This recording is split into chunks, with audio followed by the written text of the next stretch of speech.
to encompass every elected office in our government, state, local, federal, and so forth. We need to know what the rule is. That's the critical component here. Once we know what the rule is, we can apply it, and we will apply it faithfully. But right now, we've been known to say, and I've said, I don't have a choice because the Arizona Supreme Court has leaned one way. But that goes without saying that the federal courts are going to intervene at some point, and they may rule a different direction. So we'll just see how it plays out. I know that this will ultimately be litigated by the courts, but in the meantime, you are speaking to constitutional scholars and experts and attorneys. I presume that what may happen is that those on the left will say that Donald Trump isn't eligible to run for the presidency based on Section 3 of the 14th Amendment. Those who have a right-leaning bend will say that he is eligible to run for the presidency. So how do you reconcile that? How do you make a decision that transcends the political affiliations of the people that you're speaking with? Well, I don't have to do that. It's already been done. The two authors of the main law review article that has really illuminated this issue and brought us to the conversation are both very conservative law professors. One of them was a co-founder of the Federalist Society. You don't get much more conservative than these guys. And a lot of the, Judge Luttig, I may have mispronounced his name, apologies, is a very well-known conservative scholar and author. These folks are not left-wingers, and they're not Democrats. And they're flat out saying in their arguments that Mr. Trump is not eligible to run for president of the United States of America. So I don't see this as a political question. Is it a question about politics? Yes, but it is not in and of itself a political question. This is a question about the rules and how the rules apply. Let me give you a quick for example. One of the arguments that these folks are making is that the First Amendment does not apply here as a defense.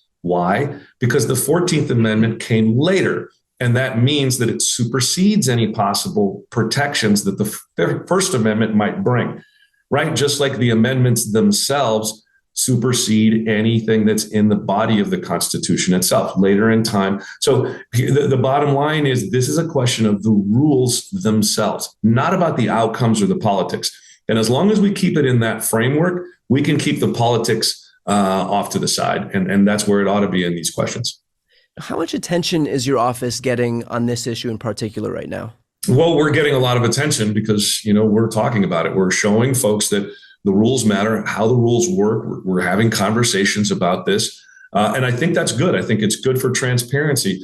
For all of the weirdness and uncertainty and unusual things that have happened since Mr. Trump got into politics, the one thing good we can say is that, we took some of the most basic functions of government for granted for a very long time. Nobody knew how our elections worked. Nobody knew who ran our elections. Very few people understood that there was even a Section 3 in the 14th Amendment, right? So what we've got here is a live action civics lesson happening and unfolding.